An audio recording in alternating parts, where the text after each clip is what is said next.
ஜெய்சில், ஒரு counter narrative set பண்ணுறதுக்காக எடுக்கிறீங்க. இதில் உங்கள் ஆட்சி காலத்திலும் வழக்குக்குள்ள சம்மந்தப்பட்டிருக்கிறது. இதை நீங்கள் நீதிமன்றத்தில் வழக்கு இருக்குது, சட்டமன்றத்தில் ஒரு கவுண்டர் நரேஷன் செட் பண்ணுறதுக்காக எடுக்கிறீங்க அப்படின்னு சொல்கிறார். இல்லை மேடம், முதல்ல எங்களுடைய ஆட்சியில் வந்து என்ஃபோர்ஸ்மெண்ட் டைரக்டரேட் வந்து எந்த ஆய்வும் டாஸ்மாகில் பண்ண கிடையாது ஃபஸ்ட்டு. அது மட்டும் இல்லாமல் ஒரு முன்னணி செய்தித்தாள், ஆங்கில முன்னணி செய்தித்தாள் வந்து என்ன சொல்கிறாங்கன்னா, அவங்களுடைய அட்வொகேட் விக்ரம் சதுர்வேதி ஒரு அட்வொகேட் வச்சுருக்காங்க. அவர் வந்து கேட்குறாரு, இந்த மாதிரி வந்து நான் வேணா உங்களுக்கு படித்தது, supreme court on Friday agreed to consider listing of plea of the Tamil Nadu government seeking transfer of its petition against the recent enforcement directorate raids on the state run TASMAC from Madras High Court to another High Court outside the state. இந்த மாநிலத்திலிருந்து வேற மாநிலத்துக்கு நீங்க இந்த வழக்கை மாற்றணும். இல்ல, இது வந்து இது இந்தியன் எக்ஸ்பிரஸ்ல வந்த ஒரு நியூஸ் தான். இது முன்னாடி தகவல் வந்தது இல்ல. தகவல் ஒருவேளை நியூஸ் தவறாவே வந்தா கூட இன்றைக்கு எதிர்க்கட்சி தலைவர் வந்து ஒரு முக்கியமான பிரதான எதிர்க்கட்சியுடைய தலைவர் வந்து சட்டமன்றத்தில் இந்த மாதிரி ஒரு விஷயம் இருக்குது, நம்மளுடைய ஹைகோர்ட்ல இருக்கிற விஷயத்தை நீங்க வேற மாநிலத்துக்கு மாற்றணும்னு சொல்லி சுப்ரீம் கோர்ட் ஒரு பெட்டிஷன் போட்டிருக்கீங்களே, இது எந்த வகையில் நியாயம்? இது நம்ம ஹைகோர்ட் மேலே நம்ம தவறு காண்பது ஆகாதா? அதனால நீங்கள் இதுக்கு விளக்கம் சொல்லணுன்ற கோரிக்கையை வைக்கிறதுக்காக தான் நம்ம மாண்புமிகு எதிர்க்கட்சி தலைவர் அவங்க வந்து சபாநாயகருக்கு முன்னாடி ஒரு கோரிக்கை வைக்கிறாங்க. இந்த மாதிரி இவங்க ஒரு பெட்டிஷன் போடலன்னா இதை என்ன சொல்லணும்? இல்ல, அதுக்கு எதிர்க்கட்சி சட்டத்துறை அமைச்சரே விளக்கம் கொடுக்கிறாரு. கவுண்டர் நாங்க ஃபைல் பண்ணிருக்கிறது ட்ரான்ஸ்ஃபர் ஃபைல் பண்ணல, கவுண்டர் எல்லா வழக்கையும் ஒன்றாக ஒரே இடத்துல உச்சநீதிமன்றத்தில் விசாரிக்கணுங்கிறதா எங்க பிரேயர். அந்த பிரேயரை எதிர்க்கட்சி தலைவர்கள் ஒழுங்கா படிக்கலையா அப்படின்னு ஒரு வார்த்தையை கேட்கிறார். நீங்க ஒருவேளை கவுண்டரை படிச்சுட்டு தான் நீங்க அந்த வாதத்தை வைக்கிறீங்கன்னா, நீங்க இன்னொரு பத்திரிகை செய்தி அப்படிங்கிற அடிப்படையில இருந்து பார்க்கும் பொழுது பத்திரிகை செய்தி முக்கியமா அல்லது கவுண்டர் ஃபைலிங் முக்கியமான்ற ஒரு வாதம்.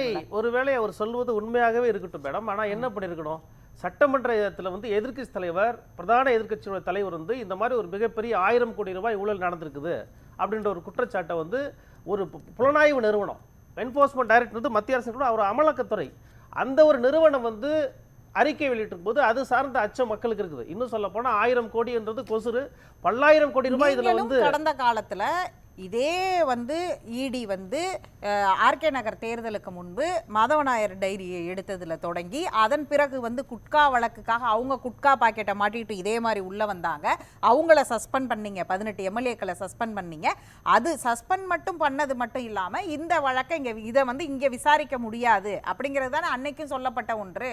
இல்லை, அந்த வழக்கையும் இந்த வழக்கையும் நீங்கள் குட்கா வழக்கை இதையும் நம்ம சேர்த்து பேச முடியாது. ஏன்னா இது வந்து நாட்டையே அதிர்ச்சிக்குள்ளாகிறக்கூடிய 1000 கோடி ஊழல். இன்னும் சொல்லப்போனால் 1000 கோடின்றது ஒரு கொசுறு. ஒரு ஏறக்குறைய பல்லாயிரம் கோடி ரூபாய் ஊழல் நடந்திருக்கு தான் உண்மை. ஏன்னா ஒரு நாளைக்கு 72 லட்சம் டாஸ்மாக் இந்த பாட்டில்ஸ் வந்து செயல்படுறாங்க. அவங்களுடைய அறிக்கைப்படியே ஒரு நாளைக்கு 72 லட்சம் பாட்டில்ஸ் வந்து போகுது. ஒரு பாட்டிலுக்கு 10 ரூபாய் வாங்குறாங்க. இது இன்றைக்கு தமிழ்நாட்டில் பார்த்தீங்கன்னா பல்லாயிரக்கணக்கான லட்சக்கணக்கான மக்கள் குடிக்கக்கூடிய அந்த பழக்கத்துக்கு ஆயிட்டாங்க. அவங்களுக்கு உண்மை தெரியும். ஒரு நாளைக்கு 10 ரூபாய் வாங்குறது நிதர்சனமான உண்மை. ஒரு நாளைக்கு 10 ரூபாய் 72 லட்சம் பாட்டில். ஈடி விசாரணைக்கு அடுத்த நாள், அதுவும் அதாவது பட்ஜெட் முடிந்த அன்று மாலையே வந்து பத்திரிகையாளர்களை சந்தித்தார். சம்பந்தப்பட்ட துறை சார்ந்த அமைச்சர் செந்தில் பாலாஜி சொல்லும்போது அவர் இதை குறிப்பிட்டார். கடந்த 3 மாத காலத்துடைய விற்பனையின் அடிப்படையிலேயே கொள்முதல் செய்யப்படுகிறது அப்படின்னு ஒரு வாதத்தை வைக்கிறார். இன்னொன்று வந்து ஸ்பெசிஃபைடா கொள்முதலுக்குன்னு தனியாக யாருக்கும் வந்து ஒரு குறிப்பிட்ட நிறுவனத்துக்குன்னு எந்த இன்ஃப்ளூயன்ஸும் பண்றது கிடையாது அப்படின்னு ஒரு வாதத்தை வைக்கிறார். மற்ற கட்சிகள் இதை சந்தேகமாக எழுப்பும் பொழுது அதிமுகவிற்கு டாஸ்மாகுடைய நடைமுறை, டாஸ்மாகுடைய கொள்முதல் இது எல்லாமே ஓரளவிற்கு அதே நீங்கள் செய்த காலகட்டத்தில் இருந்தது எப்படி இருக்கு, இப்ப எப்படி இருக்கு அப்படிங்கிறத நீங்க வெறும் 1000 கோடிங்கிறது ஈடி சொன்னது தானே. ஆனா உங்களுக்கு தெரிஞ்சிருக்கும்ல, அப்படி உண்மையாகவே குற்றச்சாட்டு இருக்குன்னு வச்சுக்கோங்க, உண்மையா ஊழல் நடந்திருக்குன்னா அதை நீங்க முதல்ல கொண்டு வந்து வெளியில ஆதாரத்தோட தரவுகளோட வெளியிடுறதுக்கான நிறைய வாய்ப்புகள் உங்க பக்கமே இருக்கு. இல்ல நீங்க மேடம், இப்ப ஈடின்றது ஒரு புலனாய்வு அமைப்பு, ஒரு மத்திய அரசாங்கத்துடைய அதிகாரம், ஆளுகைக்குட்பட்ட ஒரு அமைப்பு. அந்த அமைப்பு சொல்லக்கூடிய அறிக்கையை வந்து நம்பாம வேற செந்தில் பாலாஜி அவர்கள் சொல்லக்கூடிய அறிக்கையை எப்படி நீங்க நம்ப சொல்றீங்க? ஒரு விசாரணை புலனாய்வு அமைப்பு வந்து அங்க ஆய்வு பண்ணி டாக்குமெண்ட்ஸ்லாம் எடுத்து 1000 கோடி ரூபாய் ஊழல் நடந்திருக்கிறதுக்கான ஆதாரங்கள் இருக்குன்னு சொல்லும்போது அந்த அமைப்பு சொல்லக்கூடிய நம்பாம குற்றம் சுமத்தப்பட்ட ஒரு நபர் அவர் எப்ப எந்த குற்றவாளி வந்து குற்றம் சுமத்தப்பட்ட யார் நான் தான் குற்றவாளி ஒத்துட்டு இருக்காங்களா? இல்ல நான் அவர் வந்து சொல்றது நீங்க ஏத்துக்கணும்ன்றீங்க. ஆனா இந்திய நாட்டினுடைய புலனாய்வு அமைப்பு சொல்றத வந்து நீங்க நம்ப கூடாது அப்படின்னு சொன்னா எப்படி என்ன இல்ல புலனாய்வு அமைப்பு சொல்றத நம்ப கூடாதுன்னு சொல்லல. கடந்த காலங்கள்ல புலனாய்வு அமைப்புகள் இதெல்லாம் செய்திருக்கிறதே, அப்போதெல்லாம் நீங்கள் ஏன் இதை விவாதத்திற்கு உட்படுத்தவில்லை அப்படிங்கிறது. உங்க ஆட்சி காலத்திலையும் இடி வந்து பல வழக்கு, அதாவது தலைமைச் செயலகத்திலேயே இடி வந்து சோதனை நடத்தினாங்க. அதை நீங்க வந்து சட்டமன்றத்திற்குள்ள அனுமதித்தீங்களா விவாதிக்கிறதுக்கு? இல்ல தானே. அந்த அடிப்படையிலான கேள்வி அப்படிங்கிறதுனால அது வந்து இடிக்கு எதிரான கேள்வி அல்ல. நீங்களும் அன்றைக்கு அனுமதிக்கல, இன்னைக்கு அவங்களும் அனுமதிக்கல. இன்னும் சொல்ல போனா இடியை விட இது எப்படி இந்த ப்ராசஸ் இருக்குங்கிறது ஒரு ஆளுங்கட்சி அனுபவத்திலிருந்து உங்களுக்கு நிறைய அனுபவங்கள் இருக்கும். அதன் அடிப்படையிலான தரவுகள் உங்கள்கிட்ட இன்னுமே ஆதாரத்தோட நீங்க பேசுறதுக்கு வலுவா இருக்குமே அப்படின்ற. நீங்க சொல்றது சரிதான். ஆனா இப்போ அன்னைக்கு வந்து தலைமைச் செயலகத்தில் ஒரு ரெய்டு நடத்துகிறாங்க. அன்றைக்கி வந்து தலைமைச் செயலகத்தில் டாக்குமெண்ட்டை எடுத்து சீஸ் பண்ணி இவ்வளோ கோடி ரூபாய் ஊழல் நடந்திருக்கு இந்த மாதிரி ஏதாவது அறிக்கை சொன்னாங்களா? வந்தாங்க, செக் பண்ணாங்க, போனாங்க, அவ்வளோதான். ஆனால் இன்னைக்கு ஆதாரபூர்வமாக டாஸ்மார்க் சம்மந்தப்பட்ட தலைமை அலுவலகத்தில் இன்னும் சில இடங்களில் வந்து ஆய்வு பண்ணிட்டு 1000 கோடி ரூபாய்க்கு ஊழல் நடந்திருக்குன்னு ஒரு என்ஃபோர்ஸ்மெண்ட் டைரக்டரேட் சொல்லும்போது அது வந்து ஒரு மிகப்பெரிய பிரச்சனை. அது மட்டும் இல்லை, 40,000 கோடி இவங்க டாஸ்மார்க் வாங்குற அந்த பொருட்களை வாங்குறது வந்து பில் 50% வந்தால் இவங்க வந்து பில்லோட வாங்குறாங்க, மீதியெல்லாம் பில் இல்லாமல் ப்ரைவேட் பார்க்கெலாம் அனுப்புகிறாங்க. அப்போ அப்படி சொல்லும்போது ஏறக்குறைய 40,000 கோடி ரூபாய் இதில் வந்து ஊழல் நடந்திருக்கு அப்படின்றத பல ஊடகங்கள் வாயிலாக செய்திகள் வாயிலாக நம்ம அறிஞ்சிட்டு இருக்கோம். ஸோ இது ஒரு மிகப்பெரிய பொருளாதாரத்துக்கு, தமிழ்நாட்டுடைய பொருளாதாரத்தை மிக மோசமாக பாதிக்கக்கூடிய ஒரு செயல் அப்படிங்கும்போது அதை பற்றி சட்டமன்றத்தில் எடுத்து சொல்லி அதனுடைய உண்மைகளை நாட்டு மக்களுக்கு வெளிப்படுத்த வேண்டிய ஒரு மிகப்பெரிய தலையாய கடமை வந்து பிரதான எதிர்க்கட்சிக்கு இருக்குது. அதை சொல்லி இப்போ நீங்கள் சொன்னீங்க, மாண்புமிகு சட்டத்துறை அமைச்சர் கூட வெளியில் வந்து இந்த மாதிரி நாங்கள் இப்படி தான் கவுண்டர் போட்டுருக்கோம் சொல்லாங்க. நைஸ், தப்பே கிடையாது. எதிர்க்கட்சி தலைவரை பேச விட்டுட்டு அங்கேயே அதற்கான விளக்கத்தை வந்து மாண்புமிகு சட்டத்துறை அமைச்சர் வந்து நீங்கள் ஏதோ எதை அடிப்படையில் நீங்கள் பேசுகிறீங்கன்னு தெரியல, அதனால நாங்கள் இப்படி தான் நாங்கள் கவுண்டர் ஃபைல் பண்ணியிருக்கிறோம், இதுதான் எங்களுடைய கோரிக்கை அப்படின்னு சொல்லி இதுதான் பண்ணியிருக்கோம்னு சொல்லி சொல்றதுல என்ன இருக்குது? நீங்கள் எதுவுமே பேசக்கூடாது, நீங்கள் பேசுறது எதுவுமே சட்டமன்றத்தில் ஏறாது அப்படின்னு அவங்க பேசக்கூடாது என்பதை அப்படியாக இருந்திருந்தா ஒரு நாள் சஸ்பெண்ட்னு முதல்ல அறிவிக்கிறாங்க. அதன் பிறகு வந்து கருப்பு பேட்சை கழட்டிட்டு வச்சு வந்து பேசுங்கன்றாங்க. செங்கோட்டையன் கருப்பு பேட்சை கழட்டி வச்சுட்டு பேசுறாரு உள்ளேயே. அதே மாதிரி கருப்பு பேட்சை கழட்டிட்டு வந்தவங்க எல்லாரையும் உள்ள மீண்டும் அனுமதிச்சுக்கிட்டாங்க. எல்லாரும் வெளியில ஒன்னா போறாங்க, திரும்ப உள்ள வந்து அதுவும் முதலமைச்சர் குறுக்கிட்டு அவங்க வந்து கருப்பு பேட்சை கழட்டிட்டு வச்சுட்டு வந்து உள்ள வந்தாங்கன்னா அவங்களை அனுமதிச்சிருங்கன்னு அதாவது ஸ்பீக்கர் கிட்ட கேட்டவுடனே சபாநாயகரும் அதற்கு அனுமதி வழங்குகிறார். உடனே அவங்களும் வராங்க. பதாகை வைத்திருந்தவங்களுக்கு மட்டும்தான் இன்னைக்கு ஒரு நாள் சஸ்பெண்டுன்னு சொல்றாங்க. அப்ப அவங்க டிஸ்கஷனுக்கு வேணும்னு தானே அவங்க மீண்டும் உள்ள கூப்பிடுறாங்க. இல்லை, இந்த விஷயத்தில் வந்து சபாநாயகர் வந்து ப்ரீ பிளான்ட், அவர் ஏற்கனவே வெளியில் உள்ளேருந்து அவைக்குள்ளார் வரும்போதே இந்த பிரச்சனை எழுப்பப்படுன்றத எங்களுடைய கொறடா சட்டமன்ற எதிர்க்கட்சி துணைத் தலைவர்லாம் போயிட்டு அவர்கிட்ட அனுமதி கேட்குறாங்க. அவர் வந்து அனுமதி மறுத்ததாக வந்து சபையில் வந்து சொன்னாங்க. சொல்லிட்டு பேசுறதுக்கு ஆரம்பிக்கிறதுக்கு முன்னாடியே எப்பயுமே வந்து பார்த்தீங்கன்னா கோஷம் போடுவோம், சபையில் வந்து நாங்கள் இடையூறு சொல்லுவோம், சத்தம் போடுவோம், அதுக்கப்புறமா ஒரு 2 நிமிஷம் அமைதியாக இருங்க, வாய்ப்பு கொடுத்து தான் பண்ணுவாங்க. இன்றைக்கி எடுத்த எடுப்பிலேயே நீங்கள் சஸ்பெண்ட் அப்படின்னு சொல்லிட்டாங்க. சபாநாயகர் இந்த விஷயத்தை வந்து அவையில் பதிவு பண்ணக்கூடாது, மக்கள் மன்றத்துக்கு இது போயிடக்கூடாது, இன்னும் குறிப்பாக அவையில் இது பதிவு பண்ணக்கூடாது. நடக்கிற ஒவ்வொரு நகர்வுகளும் தெரியுது, இப்ப விவாத பொருளாகவும் ஆகுது. அது எப்படி வந்து அது மக்கள் மன்றத்திற்கு போகாம இருக்கும் அப்படின்னு நீங்க நினைக்கிறீங்க? இல்ல, மக்கள் மன்றத்துக்கு போறது மேடம், சபை குறிப்பில் இது ஏறும்போது காலகாலத்துக்கு இது வந்து அங்க பாதுகாக்கப்பட ஆகணும். சபை குறிப்பில் ஏறினாதான் இன்னைக்கு இல்லை இன்னும் 50 வருஷம் கழிச்சு கூட இந்த சபையில என்ன நடந்திருக்குன்றத மக்கள் தெரிஞ்சுக்கணும். நீங்க சொல்ற அதே நீங்கள் நம்பகத்தன்மையோடும் நீங்கள் நம்பக்கூடிய சட்டப்பூர்வமான இடி, அதாவது உங்களுடைய காலகட்டத்தையும் சேர்த்து தானே வழக்குல வச்சிருக்காங்க. ஏன் அதை பத்தி நீங்க யோசிக்கவே இல்லை? இல்ல, அதையும் நிரூபிக்க வேண்டிய கட்டாயம் உங்களுக்கு இருக்கு. நிச்சயமா இருக்குது. அதை வந்து நாங்க என்ன சொல்றோம், அப்படி இருந்தா நீங்க என்ஃபோர்ஸ்மெண்ட் டைரக்டர் வந்து எங்க பண்ணணுமோ அங்க பண்ணிக்கிற வேண்டிய வேலைன்னு இருக்குது. சட்டமன்றத்தில் இதையே சட்டத்துறை அமைச்சர் மாண்புமிகு சொல்ல வேண்டியதானே, இந்த மாதிரி உங்க இது இருக்குது இதெல்லாம் இருக்குன்னு சொல்ல வேண்டியதானே. ஆனால் இப்படிப்பட்ட ஒரு குற்றச்சாட்டு, இப்படிப்பட்ட விளக்கம் எதுவுமே சபையில் இல்லாம எடுத்த எடுப்புல இவங்களை எல்லாம் சஸ்பெண்ட் பண்ண சொல்லி அனுப்பிச்சிட்டாங்க. இல்ல, 2 விஷயங்களை ஜென்ராம் சுட்டி காண்பித்தார். இந்த 1000 கோடிங்கிற நம்பர் எப்படி வந்தது அப்படிங்கிற இடத்துல இருந்து முதல்ல வந்து மாநில தலைவர் அண்ணாமலை சொன்னதையே ஈடியும் சொல்லுது அப்படிங்கிறத ஒரு விஷயத்துல வந்து அவர் வந்து ஒரு சர்ச்சையான ஒரு இடமா இருக்குது. அந்த 1000 கோடிக்கான விளக்கம் அப்படிங்கிறது வந்து அவர் ஒன்று கேட்கிறார் ஒரு பத்திரிகையாளரா. இன்னொன்று இதை அதிமுக கையில் எடுத்திருப்பதே, எதிர்க்கட்சி தலைவர் கையில் எடுத்திருப்பதே அசைன்டு ப்ராஜெக்ட். தொடர்ந்து நீங்க பாஜக தரப்பில் உள்ளவர்களை எல்லாம் தொடர்ந்து சந்திக்கிறீங்க. பாஜகவுடைய குரலா இப்ப அவங்க தான் இந்த பிரச்சனையை கையில் எடுத்தாங்க. அவங்க உங்கள் அதிமுக திமுக இருவரையும் இணைத்த ஒரு வழக்குல நீங்களும் இப்ப இதையே பேசுறீங்க அப்படிங்கிறது, இப்ப நீங்களும் அது பாஜகவோட அவர்களுடைய குரலையே நீங்களும் எடுக்கிறீங்க அப்படின்ற ஒரு வாதத்தையும் அவர் வைக்கிறார்கள். அதற்கு உங்களுடைய பதில்? நான் உங்கள்கிட்ட ஒரு நியாயமான கேள்வி கேட்குறேன். சட்டமன்றத்தில் ஒரு எதிர்க்கட்சியினுடைய படி என்ன? இப்போ இவங்கெல்லாம் சொல்றதுனால, அவங்க பேசிட்டாங்கனால ஒரு எதிர்க்கட்சி தலைவர் வந்து இதை பேசக்கூடாதா?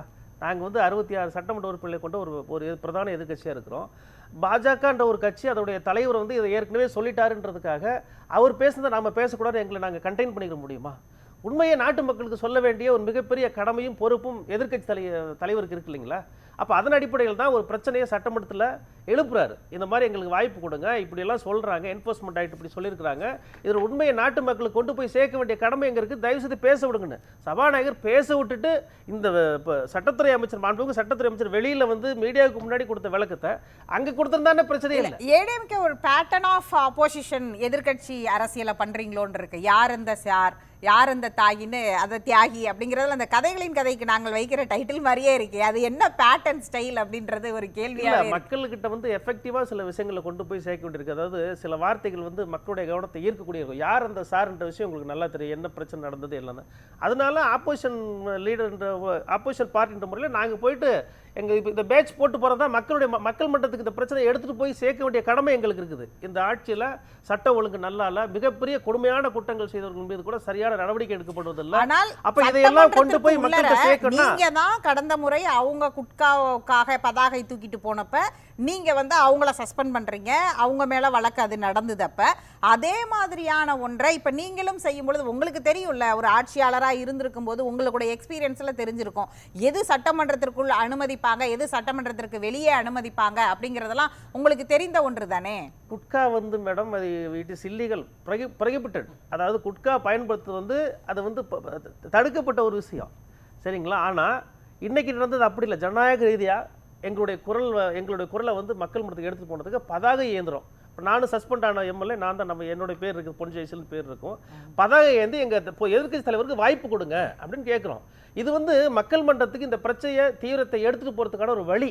அப்போ அந்த வழியை நாங்கள் பயன்படுத்தும் போது நீங்கள் எந்த வாய்ப்புமே தர முடியாது, நீங்கள் எப்படியுமே பேசக்கூடாது, உங்களுக்கு பதிவிலே இருக்காது, நீங்கள் பேசவே கூடாது சொல்லும்போது எப்படி தான் இந்த மக்களுக்கு இந்த பிரச்சனையை எடுத்துகிட்டு போக முடியும்? தீர்மானிக்கிறது யார்? கடைசியில் உண்மை பொய் என்பதை தீர்மானிக்கிறது யார்? மக்கள் தான் தீர்மானிக்கிறது. ப்ராக்டிக்கலாக இன்றைக்கி என்ன நடந்துக்கிட்டு இருக்கிறது பல லட்சக்கணக்கான மக்களுக்கு தெரியும். அவங்க கூட போன வாரம் வந்து நாடாளுமன்றத்தில் ஃபேர் டீலிமிட்டேஷன் பதாகைகளை தூக்கிட்டு போனாங்க. அங்கேயும் அதிமுக எம்எல்ஏக்கள் இருக்கிறார்கள், அவர்களும் அந்த மாதிரியான பதாகையை தூக்கிட்டு போனாங்கன்னா அவங்க கேட்பாங்களே உங்களை பார்த்து, அதுவும் மக்களுக்கான பிரச்சனை தானே. இது வந்து ஜனநாயக முறைப்படி அது ஒரு மிகப்பெரிய அதிகாரம் கொடுத்த ஒரு அமைப்புல வந்து எதிர்ப்பு காட்டுறதுக்கு அவங்க பண்ணது ஃபேர் டீலிமிட்டேஷன் கேட்டது நியாயம்தான். அது தப்புன்னு சொல்ல முடியாது. அதே மாதிரி இதுவும் நியாயம்தான். எங்களையும் நீங்க தப்புன்னு சொல்ல வேண்டாம். நீங்க அங்க போய் பதவியை தூக்குறீங்க, அங்க பார்லிமெண்ட்ல தப்பு இல்லை, அது தப்புன்னா நீங்க அங்க பண்ணிடக்கூடாது. அங்க போய் நீங்க பதவி நியாயமான தமிழுக்கு தேவையான ஒரு கோரிக்கைக்காக எங்களுடைய குரல் வழியை நசுக்காதீங்க, எங்களுடைய அந்த டீலிமிட்டேஷன் பண்ணி எங்களுடைய தொகுதிகளை குறைக்காதீங்கன்னு சொல்லி நீங்கள் பதவிக்கு போட்டீங்க. அதே மாதிரி இங்கேயும் ஒரு உரிமை குரலை நாங்கள் வந்து பதவி மூலமாக எழுப்புகிறோம். அந்த பதவி மூலமாக எழுப்பணும், அதை வச்சு நீங்கள் வெளியில் போங்க சொல்லி எங்களை தூக்கி போட்டு தோர்த்துனாக்க நாங்கள் என்ன தான் பண்ண முடியும்? வேறு யார்கிட்ட தான் எங்களுடைய நியாயத்தை போய் சொல்ல முடியும்? மக்களுக்கு எப்படி தான் அந்த உண்மை நிலை எடுத்துகிட்டு போக முடியும்?